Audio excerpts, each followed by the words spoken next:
Virginie Rozière. Merci Madame la Présidente. Je voudrais d'abord remercier le rapporteur pour son projet d'avis et pour ses explications.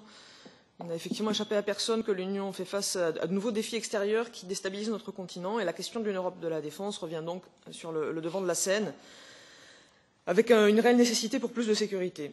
Face à ces nouveaux défis, évidemment, plus d'Europe pour mieux protéger les citoyens européens, c'est un objectif que nous avons en commun et c'est le sens de cette proposition qui s'insère dans le plan d'action de la Commission pour la défense et qui fait suite au programme européen de développement industriel dans le domaine de la défense que nous avons déjà adopté il y a quelques mois.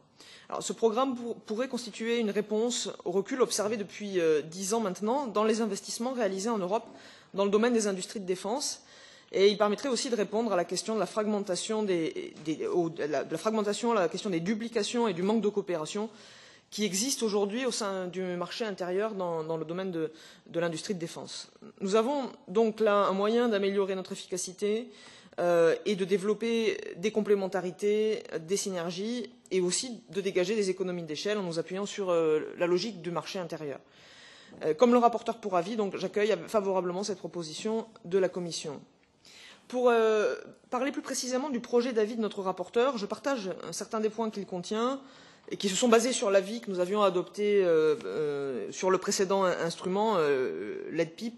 Et notamment, je suis favorable au fait d'insister sur la nécessité d'accroître l'interopérabilité et aussi sur l'importance du respect du paquet de défense et notamment sur le respect de la directive 2009/81/CE sur les marchés publics de défense et de sécurité. Pendant les négociations, je serai aussi personnellement particulièrement attentive au respect des questions liées à l'éthique et je constate avec satisfaction que la Commission a introduit un contrôle des projets s'agissant de leur éthique avec la possibilité de suspendre un projet qui serait contraire à ces critères.